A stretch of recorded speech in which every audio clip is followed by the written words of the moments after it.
Navsari, a small town in present-day Gujarat, was for centuries home to Parsis of the priestly class.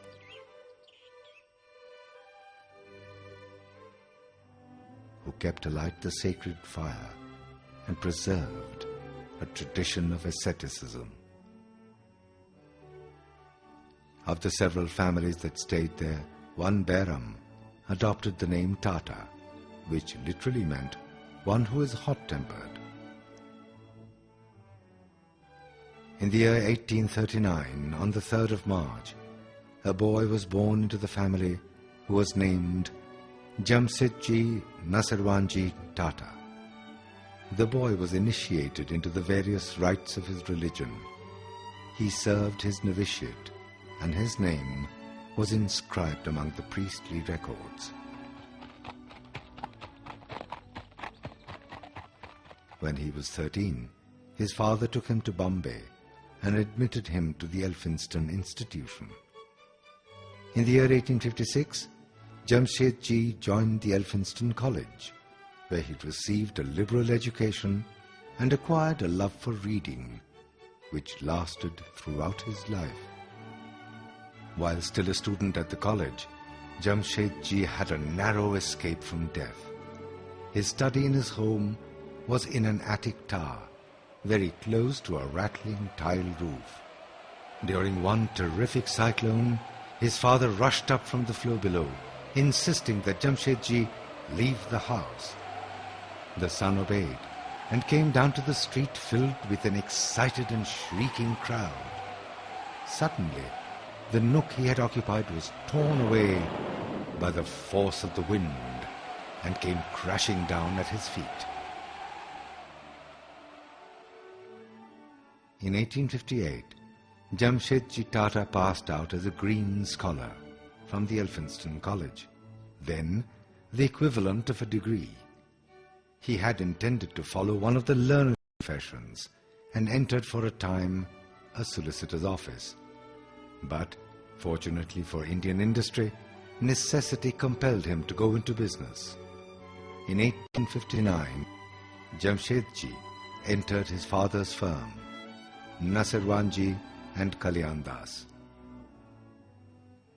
By his mid-30s, Jamsetji had acquired a fair degree of wealth and a reputation of being a canny businessman.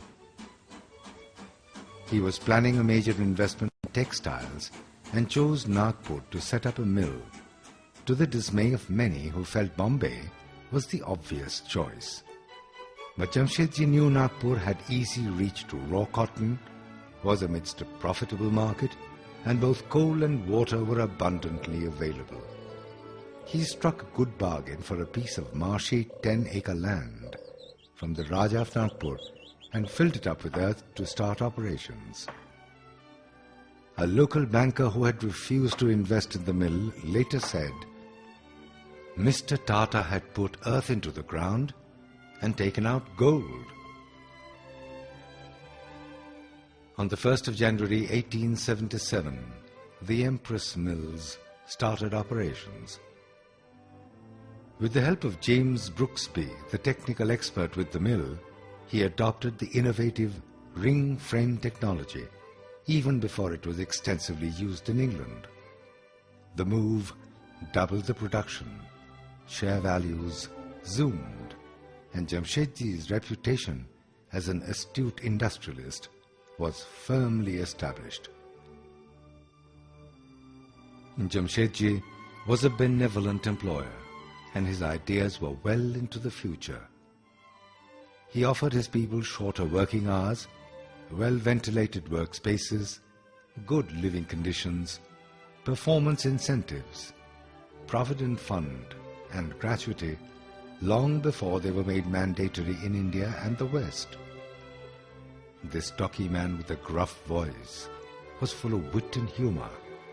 He loved reading, and his library had books on literature, technology, philosophy, travel, glassware, porcelain. There was no ceiling, really. His knowledge was encyclopedic, and ideas flowed non-stop. Jamshedji loved an ingenious device and was a born pioneer.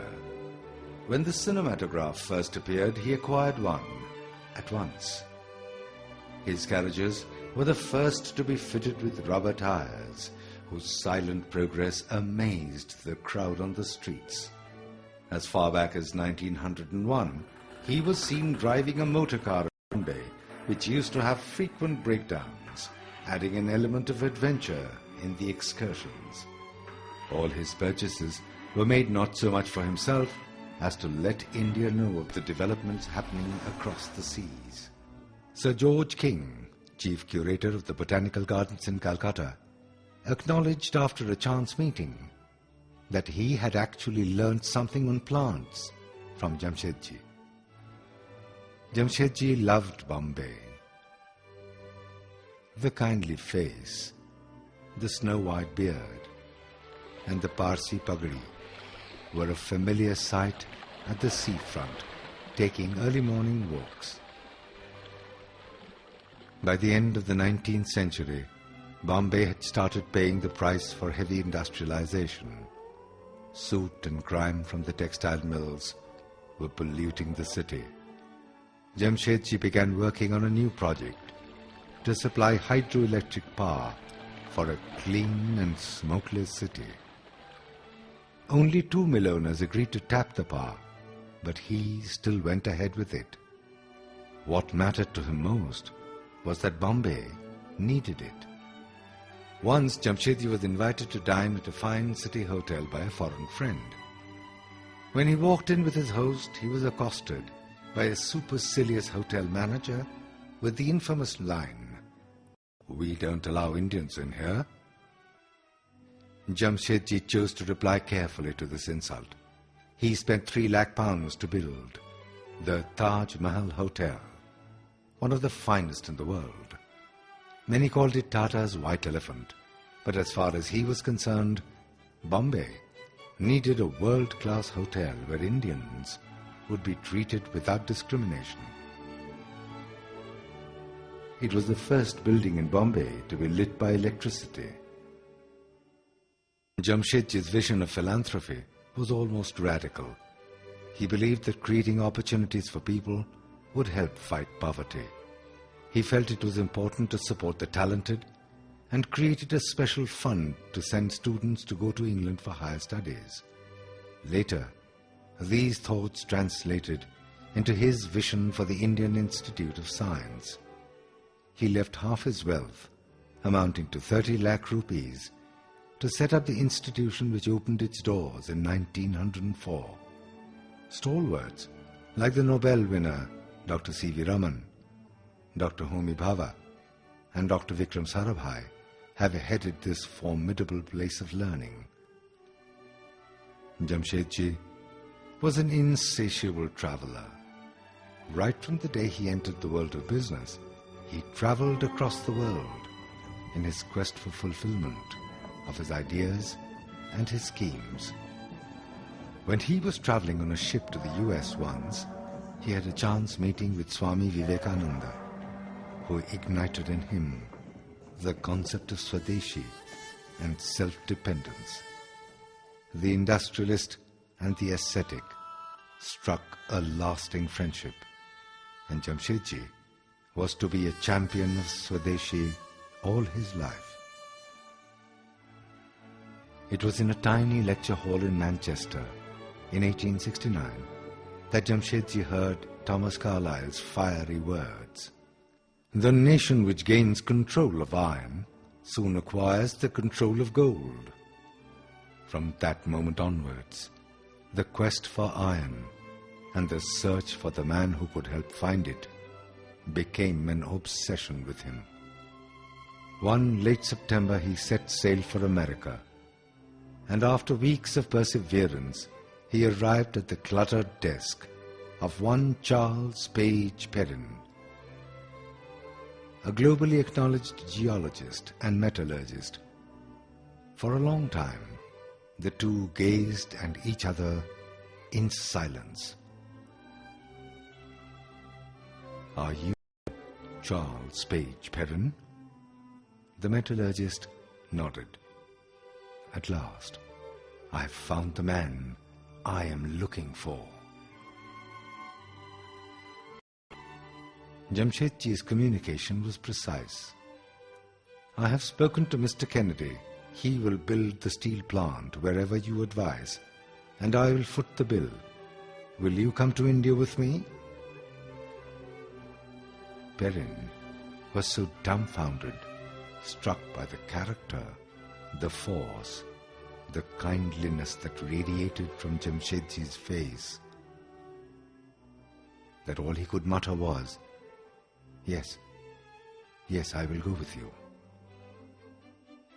It was tough going for Perrin in the harsh and demanding land, with temperatures soaring to 125 degrees, and man-eating tigers, and rogue elephants as adversaries.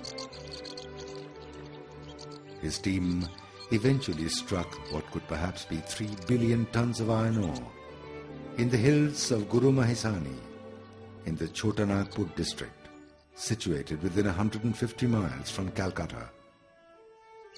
Imagine building a city in a place like this 100 years ago. But Jamshedji dreamed of providing a better life to his people. He planned the city which is now known as Jamshedpur, down to the last detail. His instructions were clear. Be sure to lay wide streets, planted with shady trees, every other of a quick-growing variety. Be sure that there is plenty of place for lawns and gardens. Reserve large areas for football, hockey, and parks. Earmark areas for Hindu temples, Mohammedan mosques, and Christian churches. For 30 years of his life, Jamshedji had dreamt of an iron and steel plant. And just when the project was beginning to take shape, he passed away in Germany. Fortunately, men like his son Dorab ensured that the dream lived on. Tata Steel, Asia's first integrated steel company, came into being in 1907. At the confluence of the two rivers, Subarnarekha and Karkhai, in a village called Shakchi, about 2.5 miles from the station of Kali Mati on the Bengal-Nagpur Railway.